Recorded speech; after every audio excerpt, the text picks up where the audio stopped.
Hello दोस्तों, स्वागत है एक बार फिर से आप सभी का हमारे YouTube चैनल एसएस इलेक्ट्रीशियन पर। यहाँ पर आप देख सकते हैं इस इलेक्ट्रिक बोर्ड में दो स्विचें खराब हैं। यहाँ पर आप देख सकते हैं ये दोनों ही स्विचें खराब हैं। इन दोनों ही स्विचों को चेंज करना है, इन दोनों ही स्विचों को बदलना है। लेकिन इस टाइम पे इस बोर्ड में लाइट है और इस बोर्ड में लाइट और इन्वर्टर दोनों का कनेक्शन भी है। तो इस स्विचों को हम लाइट के रहते हुए कंडीशन में और इन्वर्टर के ऑन कंडीशन में कैसे चेंज करेंगे और किस प्रकार से सावधानी से चेंज करेंगे कि हमको करंट भी न लगे और ये हमारा काम भी हो जाए। तो चलिए हम आपको यहाँ पर स्टेप बाय स्टेप इसको निकालना सिखाते हैं और साथ ही साथ इसको बदलना भी सिखाएंगे। तो वीडियो में लास्ट तक बने रहिए, तभी आपको ये सब आइडिया बेहतर तरीके से मिल पाएगी। यहाँ पर देखिए सभी स्क्रू को पहले खोल लेना है। यहाँ पर बोर्ड में जितने भी स्क्रू लगे हुए हैं उन स्क्रूओं को खोल लेना है। तो चलिए हम सबको खोल लेते हैं। कुछ इस प्रकार से स्क्रू को खोल लेना होगा और खोल लेने के बाद हम आपको दिखाएंगे कि किस प्रकार से क्या प्रोसेस करना होगा कि हमको करंट भी नहीं लगेगा और हमारा काम भी हो जाएगा। तो यहाँ पर आप देख सकते हैं सभी स्क्रू को हम पहले खोल लेते हैं। इन दोनों स्विचों में प्रॉब्लम यह है कि जब हम इसके द्वारा लाइट को ऑन करते हैं, यानी कि इससे दो लाइटें हमने कनेक्ट किया है, जब हम लाइट को ऑन करते हैं तो यहाँ पर चुरचुराहट की आवाज़ आती है और लाइट जलती है, बुझती है। तो इस कंडीशन में लाइट ख़राब भी हो सकती है और जो हमारी स्विच होती है ना, ये बहुत हीट हो जाती है। तो हम इसको चेंज करने वाले हैं। तो यहाँ पर हमने सारे स्क्रूओं को खोल लिया है और सारे स्क्रूओं को खोलने के बाद हम यहाँ पर इस बोर्ड को इस तरह से हटाएंगे और हटाने के बाद हमको ये दोनों स्विचें चेंज करना है। तो इन दोनों स्विचों को हम कैसे चेंज करेंगे, इसके पहले हमको क्या करना होगा हम आपको बताते हैं। तो यहाँ पर देखिए सबसे पहले हम लाइट को समझते हैं कि इसमें मेन वाला वायर कौन सा है।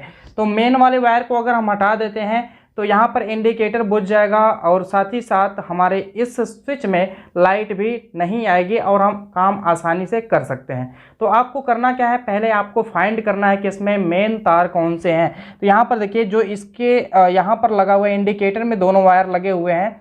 यहाँ पर देख सकते हैं एक काला तार है और एक यहाँ पर लाल वाला तार है। ये दोनों मेन तार हैं। तो इन दोनों मेन तार को भी हटाना है और साथ ही साथ जो इन्वर्टर का वाइट वाला वायर आया है, यहाँ पर आप देख सकते हैं इन्वर्टर का सफ़ेद तार आया हुआ है और ये आके इस स्विच में डायरेक्ट लगा हुआ है। तो इस इन्वर्टर वाले तार को भी हटा देंगे।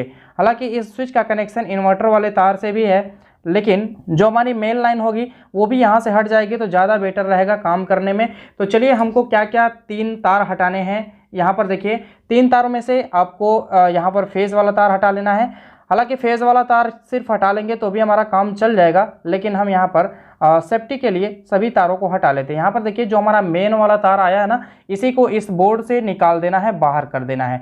तो चलिए यहाँ पर हम बोर्ड से निकाल देते हैं। देख सकते हैं यहाँ पर टेस्टर भी ग्लो कर रहा है, इसमें लाइट है। तो चलिए हम इसको यहाँ से खोल देते हैं और खोलने के बाद ये जो हमारा मेन तार होगा, ये मेन तार यहाँ से हम निकाल देंगे। तो देख सकते हैं मेन वाला तार निकल गया है। मेन वाला तार निकल जाने के बाद हम यहाँ पर टैप भी कर सकते हैं और यहाँ पर देख सकते हैं ये जो न्यूट्रल है, न्यूट्रल में तो सप्लाई आएगी नहीं। और जो हमारा इन्वर्टर वाला तार है, इस इन्वर्टर वाले तार को भी हम यहाँ से निकाल देते हैं। देख सकते हैं इन्वर्टर वाले तार में हमारी सप्लाई आ रही है, टेस्टर ग्लो हो रहा है। तो चलिए हम इसको यहाँ से निकाल देते हैं। निकालने के बाद हमारा काम सारा आसान हो जाएगा। तो यहाँ से देख सकते हैं इस तरह से हम तार को निकाल देंगे। तो यहाँ पर देखिए दो तार हमने निकाले। एक हमारा जो लाइट का फेज़ आ रहा है, ये वाला लाल वाला तार जिसमें यहाँ पर टेस्टर ग्लो कर रहा है, देख सकते हैं लाल वाले तार में। और जो हमारा इन्वर्टर का आया हुआ वाइट वाला तार, इसमें भी टेस्टर ग्लो कर रहा है। तो इन दोनों तारों को हमने निकाल दिया। तो हमारा जो फेज़ वाली सप्लाई है ये कट गई। जब फेज़ वाली सप्लाई कट जाएगी तो अब यहाँ पर आप देख सकते हैं कहीं भी आपका टेस्टर ग्लो नहीं कर सकता। देख सकते हैं कहीं भी सप्लाई हमारी नहीं आ रही है। न्यूट्रल में सप्लाई हमारी नहीं आती है, मतलब न्यूट्रल हमको नहीं मारता है। तो ये देख सकते हैं इस प्रकार से जिससे हमको शॉक लग सकता था, उन दोनों तारों को हमने निकाल दिया। हम चाहें तो न्यूट्रल को भी निकाल सकते हैं। तो यहाँ पर देखिए बहुत सारे वायर जुड़े हैं, तो हम न्यूट्रल को निकालेंगे तो फिर से लगाना पड़ेगा। तो हम न्यूट्रल को रहने ही देते हैं। बस बाकी जो फेज़ वाले तार हैं, एक हमारा इन्वर्टर का कनेक्शन जो यहाँ पर दिया गया था और एक हमारा लाल वाला तार जो हमारी लाइन का कनेक्शन, जो हमारे खंभे का कनेक्शन है, इसको हमने निकाल दिया है। अब इसको निकालने के बाद हमको ये दोनों स्विचें चेंज करना है। तो दोनों स्विचों को चेंज करने के लिए इसके स्क्रू को पहले हम खोल लेते हैं और खोलने के बाद इसको हम बाहर निकालेंगे और बाहर निकालने के बाद हम यहाँ पर दूसरी स्विच लगा देंगे। तो देखिए आपको करना क्या होता है, ये जो वायर इसमें आके जुड़े हैं, इन वायरों को हम आसानी से खोल सकते हैं। यहाँ पर आप देख सकते हैं आसानी से इन दोनों वायरों को हम खोल लेंगे और खोलने के बाद हम आसानी से इस स्विच को चेंज कर सकते हैं। देख सकते हैं आप किसी भी प्रकार की कोई दिक्कत होने वाली है नहीं, क्योंकि इसमें सप्लाई नहीं है, इसमें फेज की सप्लाई नहीं है कहीं भी। तो ये दोनों तार हमारे निकल गए। दोनों तार निकल जाने के बाद अब हमको इस स्विच को भी निकाल देना है बाहर। तो यहाँ पर देखिए एक तार से लूपिंग किया गया था, तो इस तार को भी हम बाहर निकालते हैं, क्योंकि हम जब दो नई स्विचें लगाएंगे तो उसमें भी इस प्रकार की लूपिंग करनी पड़ेगी। तो देख सकते हैं इस तार के द्वारा लूपिंग की गई थी, इसको हमने बाहर निकाल दिया। अब हम स्विचों को खोल लेंगे। स्विचों को खोलना कैसे है, इसके बैक साइड में जाना है और यहाँ पर देखिए इस स्क्रू ड्राइवर की मदद से इन सभी स्क्रूओं को खोल लेना है और खोलने के बाद हम इन दोनों स्विचों को निकाल देंगे और यहाँ पर नई स्विच लगा देंगे।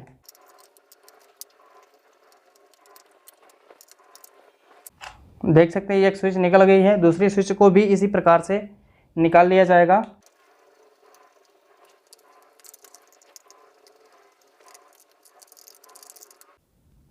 तो यहाँ पर देख सकते हैं दोनों ही स्विचें निकल गई हैं। अब इसके स्थान पे हम नई स्विच लगाएंगे और नई स्विच लगाने के बाद कनेक्शन करके दिखाएंगे। देख सकते हैं ये नई वाली स्विच है, तो एक स्विच को हम यहाँ पे लगाएंगे और इसको हम स्क्रू के द्वारा टाइट कर लेंगे।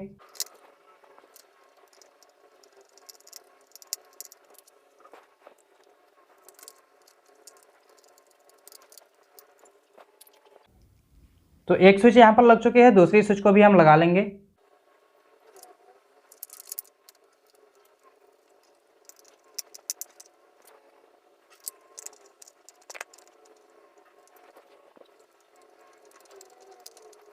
तो यहाँ पर देख सकते हैं अब दोनों ही स्विचें लग चुकी हैं। अब दोनों स्विचें लग जाने के बाद इनका कनेक्शन करना है। तो कनेक्शन किस प्रकार से करना हम आपको बता देते हैं। देखिए यहाँ पर जो हमारे दोनों स्विचों के ये ऊपर वाले पॉइंट थे, यानी कि ऊपर वाले पॉइंट से हम उपकरणों को दिए थे, यानी कि हमारा दो बल्ब इन दोनों स्विचों के द्वारा चलाया जाता है। तो हमको क्या करना है, पहले इन दोनों बल्बों को कनेक्ट कर देना है, यानी कि इन दोनों बल्बों के वायरों को कनेक्ट कर देना है। तो एक वायर इस साइड में कनेक्ट करना है, एक वायर इस साइड में करना है, मतलब कि एक स्विच के द्वारा हम एक बल्ब को चलाते हैं और दूसरे स्विच के द्वारा हम दूसरे बल्ब को चलाते हैं। तो यहाँ पर देखिए इसको कनेक्ट कर देना है। पहले हमको सेफ्टी वाला काम कर लेना है, यानी कि जो भी कनेक्शन करने हैं सबसे पहले कनेक्शन कर लेने हैं। उसके बाद जो हमारा मेन वायर आएगा जिसमें सप्लाई होगी उसको हम बाद में कनेक्ट करेंगे तो ज़्यादा बेटर रहेगा। तो यहाँ पर देखिए सेफ्टी पूर्वक हम सभी कामों को कर लेंगे पहले और उसके बाद से हम कनेक्शन देंगे, यानी कि सप्लाई देंगे। तो इस प्रकार से करना होता है कुछ। तो जब भी आप किसी भी बोर्ड की वायरिंग करें तो सबसे पहले मेन सप्लाई को न जोड़ें, मेन सप्लाई को हटा कर रखें, मेन सप्लाई को एकदम बाद में जोड़ें। सभी कनेक्शन चेक करने के बाद, सभी कनेक्शन सही हो जाने के बाद ही जोड़ें तो ज़्यादा बेटर रहेगा, ज़्यादा अच्छा रहेगा। तो देख सकते हैं दोनों ही स्विचों के ऊपर वाले पॉइंट में दोनों ही बल्बों के तार जुड़ चुके हैं, यानी कि दो बल्ब हम इससे जलाते हैं तो दोनों ही बल्बों के तार यहाँ पर जुड़ चुके हैं। अब यहाँ पर हमको स्विच के निचले पॉइंट में सप्लाई देना होता है। तो एक वायर हम ले लेंगे और इन दोनों पॉइंटों को हम लूप कर देंगे, यानी कि एक ही में शॉर्ट कर देंगे। तो यहाँ पर देख सकते हैं एक वायर छिला हुआ है, तो हम इसी की वायर के द्वारा हम इसकी लूपिंग कर देंगे। तो चलिए हम इसकी लूपिंग कर लेते हैं। वायर को इस प्रकार से थोड़ा सा सुदृढ़ कर लेना है और सुदृढ़ करने के बाद इसमें लगाना है और लगाने के बाद इसको कनेक्ट कर देना है। और देखिए वायर सुदृढ़ हो चुका है। अब हम इस स्विच के निचले पॉइंटों को खोल लेंगे। यहाँ पर देखिए दोनों ही स्विच के निचले पॉइंटों को हम खोल लेंगे और खोल लेने के बाद यहाँ पर हम इस वायर को इस प्रकार से कनेक्ट करेंगे, यानी कि ये वायर इसमें डालेंगे और दूसरी स्विच में भी ये जाना चाहिए। तो यहाँ पर आप देख सकते हैं कुछ इस प्रकार से दोनों ही स्विचों की लूपिंग कर ली जाएगी। दोनों ही स्विचों को आपस में इस प्रकार से कनेक्ट कर लिया जाएगा ताकि हम इस वायर में अगर सप्लाई दें तो दोनों स्विचों में सप्लाई पहुँच सके। तो यहाँ पर आप देख सकते हैं कुछ इस प्रकार से करना होता है और इसके बाद इसको हम टाइट कर देंगे। अब देखिए ये जो स्विच है ना, ये स्विच में भी कनेक्शन था इन्वर्टर का, तो हम इस वायर को यहाँ पे लगाते हैं। देख सकते हैं आप इस स्विच के निचले पॉइंट पे हम लगा देंगे और इस स्विच का जो आउट वाला पॉइंट है, ये आउट वाला पॉइंट इस 5 पिन सॉकेट में जा रहा है, यानी कि इस 5 पिन सॉकेट में भी इन्वर्टर की सप्लाई आएगी। तो हमको या तो जो हमारा इन्वर्टर वाला तार होगा या तो हम यहाँ पर जोड़ देंगे, या तो हम यहाँ पर जोड़ देंगे, या तो हम यहाँ पर जोड़ देंगे, कहीं भी जोड़ सकते हैं। अगर हम यहाँ पर जोड़ेंगे तो तीनों स्विचों के निचले पॉइंट में फेज की सप्लाई आ जाएगी, यानी कि इन्वर्टर की सप्लाई आ जाएगी। तो चलिए हम यहाँ पर इन्वर्टर के तार को पहले जोड़ लेते हैं। तो देखिए इन्वर्टर वाला तार जो है ये वाइट वाला है, यहाँ पर आप देख सकते हैं जो वाइट वाला तार है ये इन्वर्टर तार, देख सकते हैं यहाँ पर टेस्टर भी ग्लो कर रहा है। तो इस तार को इसमें कनेक्ट कर लेना है। तो चलिए हम इसको कनेक्ट कर लेते हैं।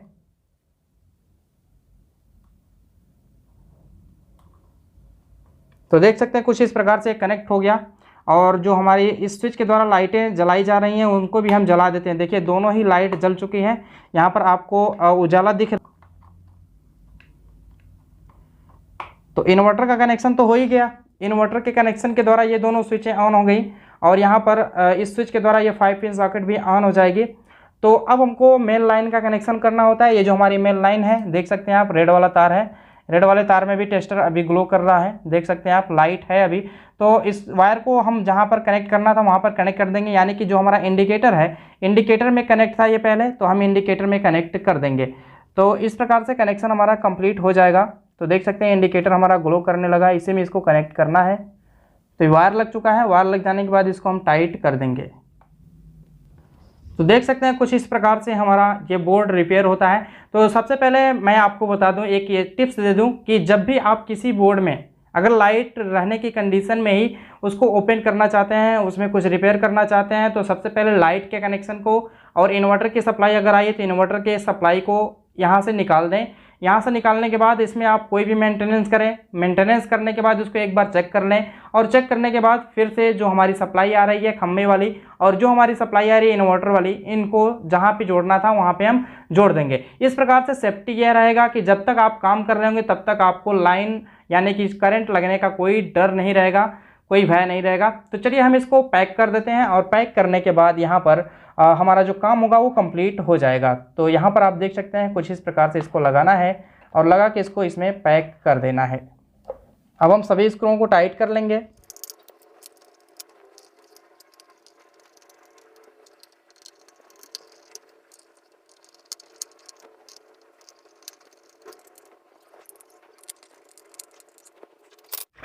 तो यहाँ पर देखिए बोर्ड के सभी पेच को हमने कस दिया है। अब हमको सिर्फ 5 पिन सॉकेट चेक करना है कि 5 पिन सॉकेट हमारी सही है कि नहीं, इस स्विच के द्वारा वर्क कर रही है कि नहीं। तो चलिए हम इसको चेक कर लेते हैं। देखिए टेस्टर के द्वारा भी चेक कर सकते हैं। यहाँ पर हम लगाएंगे, देखिए टेस्टर हमारा ग्लो कर रहा है। हम इस स्विच को ऑफ करते हैं, देखिए ये बंद हो जा रहा है। इस स्विच को ऑन करते हैं, देखिए चालू हो जा रहा है। तो यहाँ पर बल्ब होल्डर भी लगा के आप चेक कर सकते हैं। तो आई होप आपको ये सारी चीज़ें समझ में आई होंगी कि हम किस प्रकार से किसी बोर्ड में लाइट रहने की कंडीशन में मेंटेनेंस करेंगे। तो मिलते हैं हम अगली वीडियो के साथ, तब तक के लिए धन्यवाद। जय हिंद।